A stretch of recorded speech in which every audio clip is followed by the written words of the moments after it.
Hey, welcome back. This is notes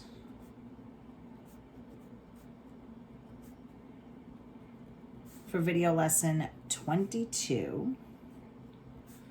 Okay. Let's see. Boy, things have gotten quite interesting in the world, huh? My Lord. I saw some video clips this morning when I woke up of protests in Shirley. I was proud to see some of my students and former students and family members out there protesting peacefully.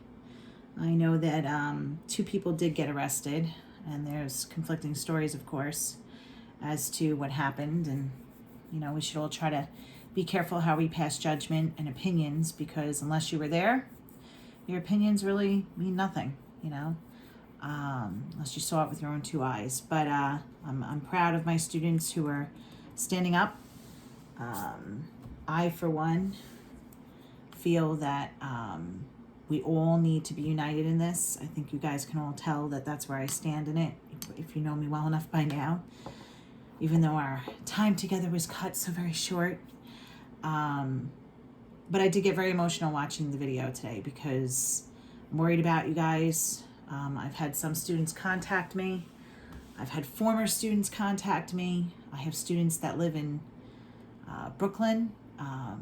They live in Queens. They live in Manhattan, that go to school, graduated a couple of years ago or last year, and they're out there marching and protesting, and you guys are scaring this old lady. You're making me very, very worried. So please be careful. That's all I'm asking you guys to do, is to be careful. Be smart. Be careful. Remember, violence is not the answer. You will be more heard if you're peaceful. And we need to be heard. All of us need to be heard. I truly believe that white silence is violence. It's something I feel very strongly about. I've had many of an argument with people about all lives matter versus Black Lives Matter, because I, for one, am a proponent of Black Lives Matter. Always have been. And I always had an issue with people who couldn't understand that. And I will always feel that way. So, as you guys know, I have an African-American sister-in-law, if you remember, in Jimmy's side of the family. So this hits close to home. It's family. I have a lot of close friends. So, this old lady who's very, very pregnant at this point, I don't know how much more I can take. So my husband wants me to stop watching TV and going on social media because it gets me so upset.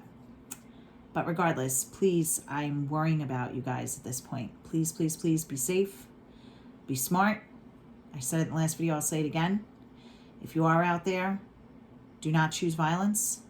If you're in a group and you start to feel that things are feeling weird, your gut's telling you things are not right, usually your gut's right. Usually your instincts are very on point. Get out of there. It's time to go, okay? Do not put yourself in danger.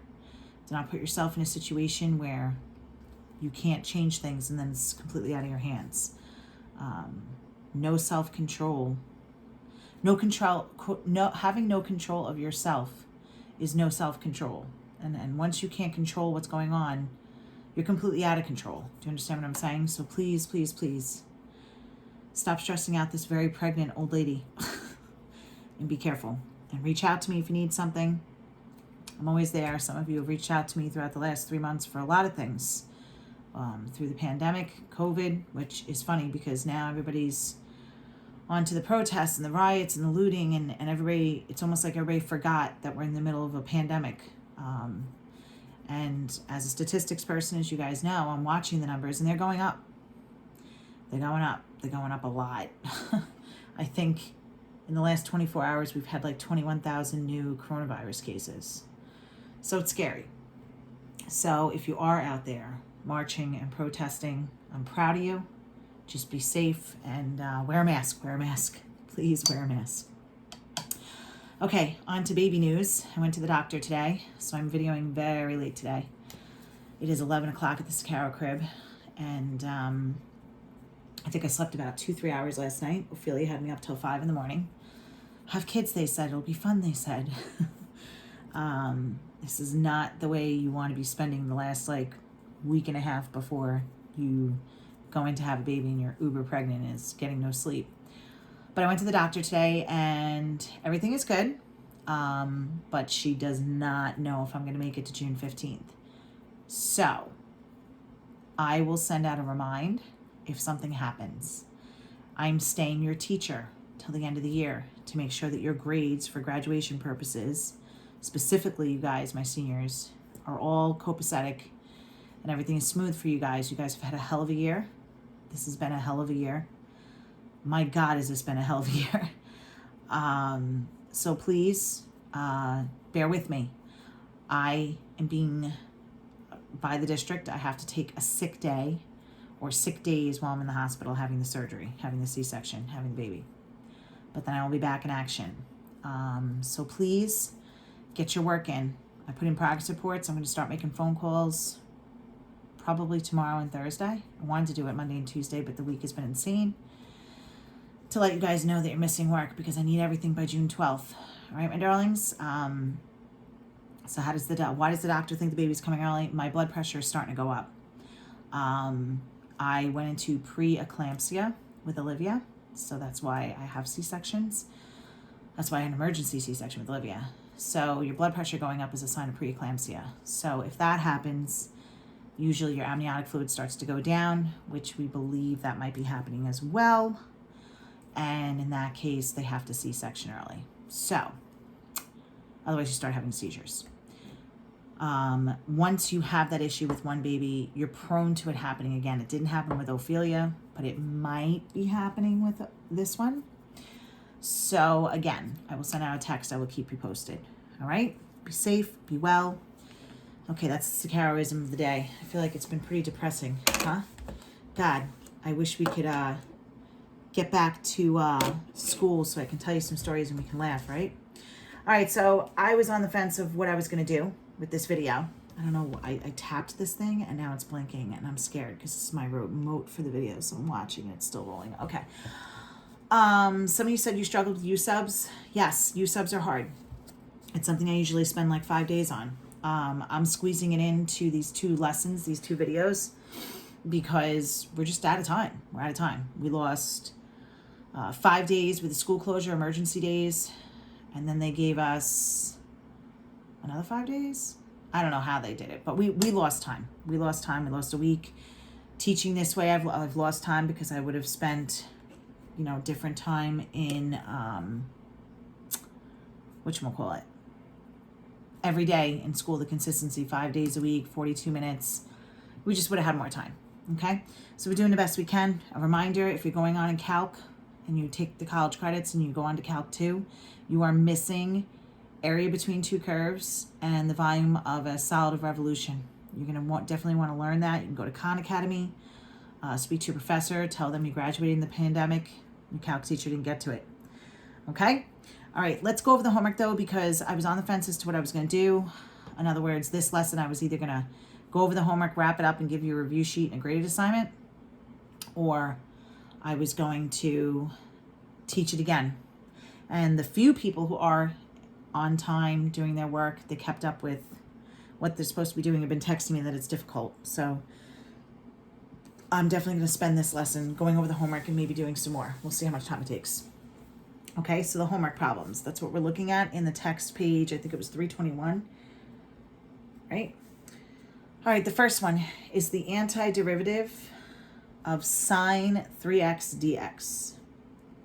Okay, remember, U subs is the chain rule of antiderivatives. So you can't do a chain rule in the antiderivative. So what do? You do a U substitution instead. Okay, this thing's blinking. It's driving me nuts. So we have, what would the chain rule be here? If I took a derivative of sine 3x, what's the crap? Who's the crap? The crap is your U. Right, that's the 3x, okay? So that's my U, is 3x. So now take the derivative of that. What's the derivative of 3x? 3. And what do you automatically write after it? dx. That's very important because I did it in terms of x. So now I'm going to go and rewrite this in terms of u. The antiderivative of sine, instead of 3x, I'm going to write sine u. Automatically after it, to be grammatically correct, I want to write du after it. Okay, now you got to check yourself before you wreck yourself. Did I change the problem at all? So I have sine u. There we go. There's my sine 3x. And then it should be 1 dx. But over here, when I took the derivative, it popped up as 3 dx's. So this 3 popped up. And it's not originally in the problem here. In other words, if it was, it would say sine 3x 3 dx. It's not there. So how do I take it away because I put it there by accident and I changed the problem? I multiply by its reciprocal outside. So the reciprocal of 3 over 1 is 1 over 3. All right, so now I'm doing sine, cos, and tan. I'm going to write my little derivatives on the side here. Derivative of sine, that's right, it's cosine.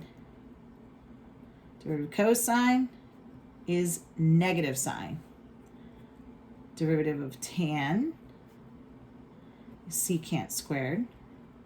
And the derivative of secant is secant x tan x. So I want to do the antiderivative of sine, so I'm looking at this side. Well, the antiderivative of negative sine is positive cosine. So what would the antiderivative of positive sine be? That's right, negative cosine. Okay, we got that 1/3 outside. And you always write plus c after it because there's no numbers to plug in. Now we go and resubstitute my u back in and distribute my 1/3 to everybody except for the c. So I have negative 1/3 cosine, and instead of u, I'm going to write 3x plus c. Wham, bam, thank you, ma'am. All right, number 3. We're going to do the antiderivative of secant 2x and tan 2x dx. Okay, so now if I had the antiderivative of secant tan, what's the antiderivative of secant tan? It would just be secant. I could do that. The problem is I have this crap here. I have 2x. It's not just an x. So if my u is 2x, that's my crap. What's my derivative of u? What's the derivative of 2 x's? 2, and then we automatically write dx after it. That's very important. So now I'm going to write this in terms of u. Secant, instead of 2x, I'm going to put u. Tan, instead of 2x, I'm going to put u. And you automatically want to write du at the end to make it grammatically correct. Now you got to check yourself before you wreck yourself.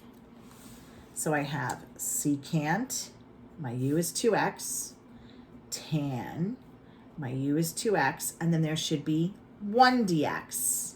But my du is not 1 dx, it's 2 dx's. So how do I adjust outside? Multiply by its reciprocal. What's the reciprocal of 2 over 1? 1 over 2. So now I bring that down for the ride, and we already know that the antiderivative of secant tan is just secant. We automatically write plus c after it because there's no numbers to plug in. Okay, so I have 1/2 secant, what's u? 2x plus c. And remember, when you distribute this 1/2, you only distribute to the things that are not c. So I distribute the 1/2 to everybody that's not c, and then I rewrite my u. All right, 5 you have to omit. It's disgusting. I shouldn't have signed it. You can do it. Okay? But I don't want you to do it because it's something, it's more like AP Calc. That's the word for it if you want to say it. Okay? It's ugly because this stuff is in the denominator. It's super duper duper ugly. There's a trick over here to do it, to rewrite this, to compensate. It's just ridiculous. So please, we don't have the time. I'm sorry, but I should have omitted number 5. So we're going to omit 5. Okay, 7. 7, I'm going to need room. Well, we should be okay. We have the antiderivative of 1 minus cos, and then we have t over 2 squared and then sine t over 2 dt. So the question is, what do I make u? Well, this is the first time we're seeing a bunch of crap by the dt, dx, dy, okay?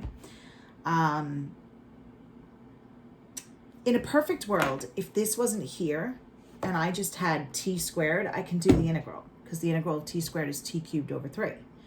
So I'm going to try and make this u. And I want to show you how I know what to pick. I'm going to make the whole goddamn thing in parentheses u. 1 minus cos t over 2. Well, how do I know if I pick the right thing? Because if I do the du, I want to get something like this, because that should be my du. So if I pick the right u, then the bunch of stuff in front of dt should match my du. If it doesn't, then change your u until you get it. So what's the derivative of 1? It's 0. Now, the derivative of negative cosine t over 2. I'm going to do some side work up here. That is a chain rule. I'm going to write it as 1/2. Write this whole thing. Negative cosine 1/2 t. Okay? This is the crap. I'm feeling kind of crappy. So the derivative of sine is cosine. What's the derivative of cosine? Negative sine. So what's the derivative of negative cosine? Positive sine. So you do the derivative of the outside, which is positive sine, keep the crap in, times what's the derivative of 1/2 t? That's right, it's just 1/2. So it ends up being 1/2 sine 1/2 t. And then automatically write what after it? dt, because I just took the derivative of t. Does it match? Well, I don't have the 1/2 out in front, but we know how to adjust by that. But it does match the sine 1/2 t, dt. See it? So this part matches. Sine 1/2 t is the same thing as t over 2, dt. So now, let's rewrite it in terms of u. U squared, because I made this part u squared, and then this whole thing should be my du. But there is something extra that popped up, this 1/2. So how do I adjust by it? What's the reciprocal of 1 over 2? 2 over 1. So now let's integrate. I have the 2 outside times u cubed over 3 plus c. Now, remember, you only distribute the 2 to that mofo, not to the c. So I have 2/3, and then my u is this crap.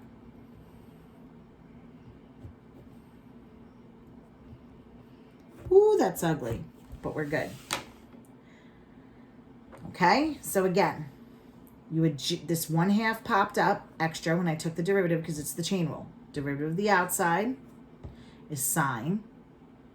Keep the crap in, 1/2 t, times what's the derivative of 1/2 t? It's just the 1/2. So this popped up extra. Otherwise, these match up fine. The sine t halves dt and the sine t halves dt, that's all good. That's my du. But this is extra. So how do I adjust it? Multiply by its reciprocal outside. Then I rewrite things in terms of u. So u squared du. Distribute to everybody but the c. So 2, because now we integrate u cubed over 3. So it's 2u cubed over 3. And then what's my u? Go back to what u is. All right, if you didn't like that one, you're definitely not going to like the next one. You ready? Number 9. We have the antiderivative of 1 over 1 minus x squared dx. So the first thing I would do is I would rewrite this, just like I would in any antiderivative. Let's bring it up and make it negative. Because in the integral world, I want the exponent, so I can add 1 and put it over that number. Now, who's the crap? Who makes me feel crappy? This 1 minus x. So my u is 1 minus x. So what's my derivative of 1? 0. What's the derivative of negative 1x? Negative 1. And then automatically write your dx after it because I just took the derivative of x. Okay, so let's rewrite this guy in terms of u. U to the negative 2. And naturally I have to write du after it. But you got to check yourself before you wreck yourself. Here I have a positive 1 dx. Here, what popped up? A negative 1 dx. So I have to put the negative outside. The reciprocal of negative 1 over 1 is negative 1 over 1. All right, let's integrate. Bring the negative for the ride. Add 1, put it over that number. And then plus c, because I have nothing to plug in. So if I simplify to have a positive exponent, I'm going to put the negative up here. So it would be negative 1 over u to the first. Right? Now distribute the negative to everybody but the c. What's a negative times a negative? A positive. And who's u?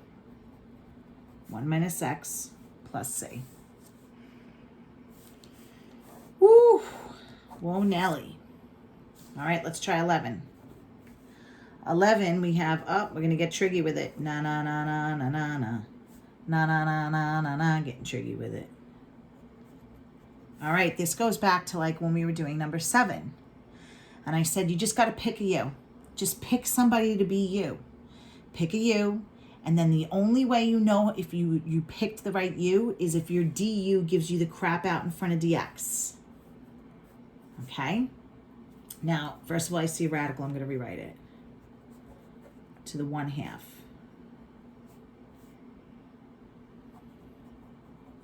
All right, so you ready? What do you want to try to make u? Tan or secant squared? Let's try tan. Let's just go in order. So if u is tan x, what's the derivative of tan? Ah, there it is. Secant squared x. And then you automatically write dx after it. Check it out, yo. There it is. There's my du, secant squared x dx. Let's rewrite this in terms of u. So I have u to the 1/2 du. Let's check yourself before you wreck yourself. U is tan x. I have the 1/2. And du is secant squared x dx. Secant squared x dx. We're perfect. All right, let's integrate. Well, I'm perfect. Add 1. So 2 halves and 1/2 is 3 halves. And put it over that number. If I divide by 3 halves, it's the same thing as multiplying by its reciprocal. Don't forget your plus c. And then last but not least, instead of u, I'm going to write tan x.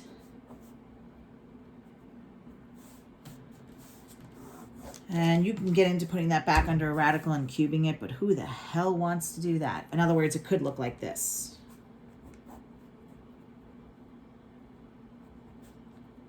But that's kind of ugly. I think you guys should just stop there. Oh my Lord. So I'm sorry about number 5, but you admitted it. Okay. Let's do one last thing here. Let's go into our notes packet and do a couple more, just so we nail it home, okay? Because we have some time. So we did all this. All right, so let's look at number 5.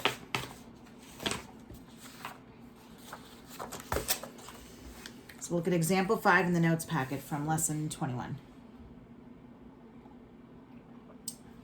Now, we have a cosine squared 2x. Now, a little bit tricky here. A little bit of a curveball they throw you. 1 over cosine. 1 over cosine. What's 1 over cosine equal to? Okay, if you're not seeing it, try this way. You have secant, cosecant, and cotangent. Remember these? Okay, so secant x is 1 over cosine. Cosecant, remember my trick for remembering this, is only one letter s in the middle. It's 1 over s. 1 over sine x. And cotangent is 1 over tan x. So when it says 1 over cos, it's secant. If it's 1 over cos squared 2x, then it's secant squared 2x. Now, I also taught you guys in class with trig, when you're doing these, you can rewrite it, the whole thing in parentheses, and square it outside if that's easier for you guys to do. Okay, either way is fine. So now I wrote them before, okay, but they're not in front of me, so I'm going to write it again. The more you write it, the better you get at it. Derivative of sine is cosine. Derivative of cosine is negative sine. Derivative of tangent, there it is, secant squared. And the derivative of secant is secant tan. These are on a need-to-know basis, and you need to know them. When you're working with integrals, you're working backwards. So the antiderivative of secant squared is tan squared. So it's got to be something along these lines here. All right, so what am I going to have u be? What's the weird guy? What's the crap part? Like if it was just the antiderivative of secant squared x dx, I would just say it's tan x. What's the problem? Who's the chain rule? The crap is the 2x. So I'm going to let u be 2x. And what's the derivative of u? What's the derivative of 2x? 2 dx's. So we ready? The antiderivative of secant squared 2x is going to be secant squared u. Naturally, after it, you want to write du. Now, you got to check yourself before you wreck yourself. I have a secant squared. My u is 2x. And my du is 2 dx's. But out here, I only have 1 dx. So I do have to adjust. How do I get rid of this 2 that popped up by accident? Multiply by its reciprocal outside. Very good. So now I have 1/2. We already said the antiderivative of secant squared is tan u. And then you automatically write plus c at the end because there's nothing to plug in for top minus bottom. Distribute the 1/2 and resubstitute the u back in. So 1/2 tan 2x plus c. Woo! Whoa, Nelly. All right, let's try another one. You ready? This one's going to get real fun. We have tan x dx. So if we look at the right-hand side, are any of these just tan x? No. If it is secant x tan x, I would say it's secant, but it's not. It's just tan. So Houston, we have a problem. So we're going to go back to identities again. Can I rewrite it as some sort of an identity to help myself here? Well, what is tan? Tan is the slope, right? Rise over run. Slope is change in y over change in x. So who's x, who's y in the trig world?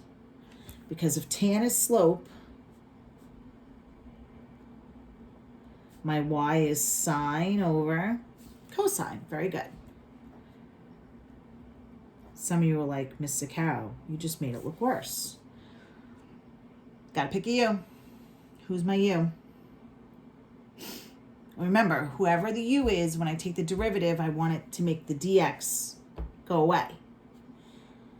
So if my u sine, what's the antiderivative? I'm sorry, what's the derivative of sine?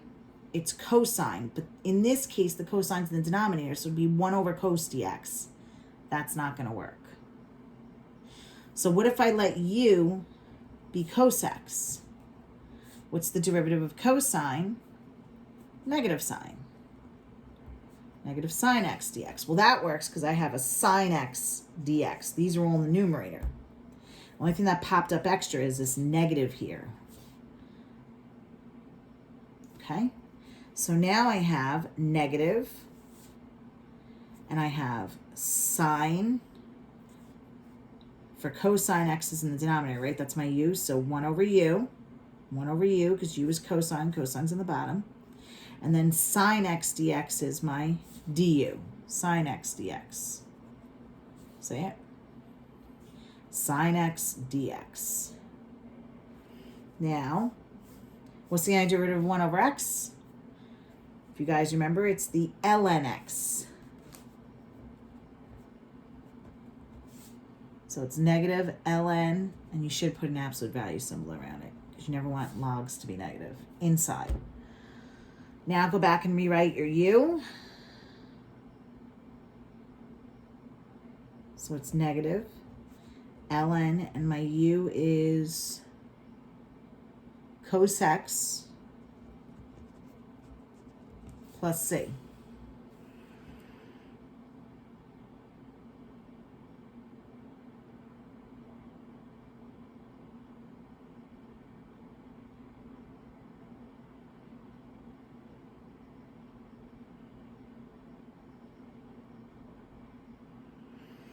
There's a whole identity here, but I'm not going to get into it. I would say just leave it.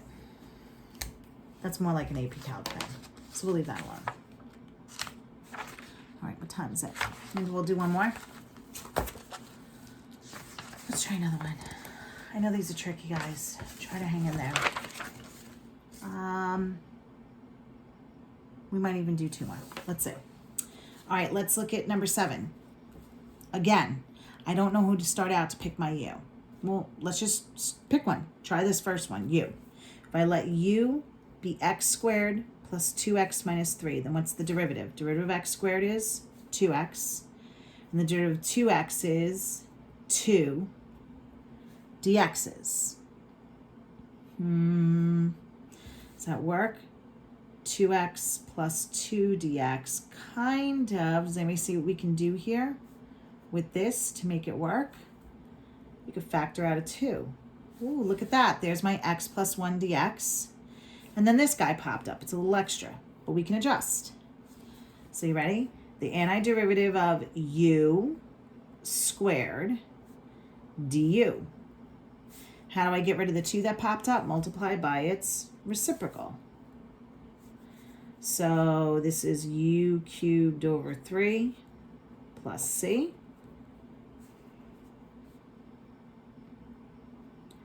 The u is this.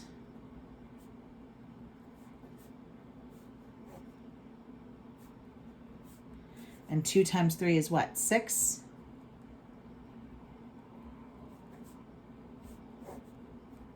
Woo! That was a little tough, no? I really wasn't saying much. I was just kind of writing. So 1/2 times 1/3 is 1/6. I resubstituted my u back in as x squared plus 2x minus 3. And where did the cube come from? Add 1, put it over that number. So u cubed over 3. All right, let's look at number 8.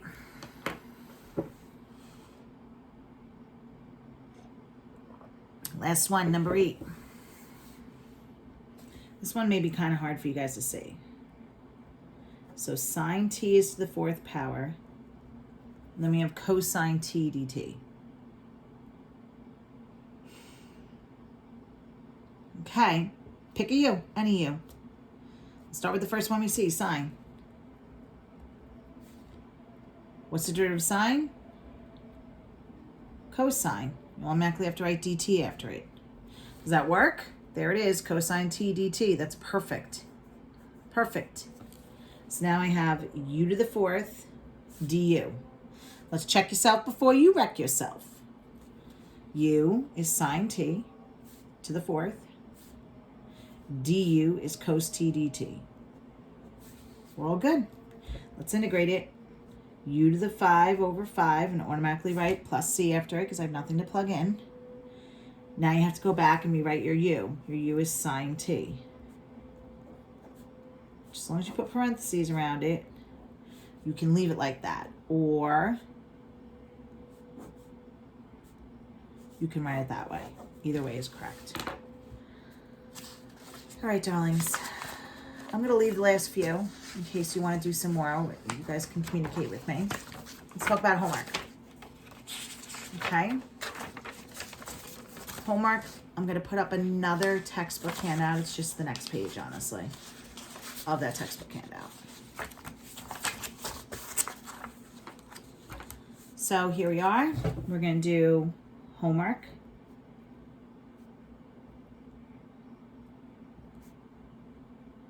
For video lesson 22 is going to be text pages 322, numbers 13 to 21 odd.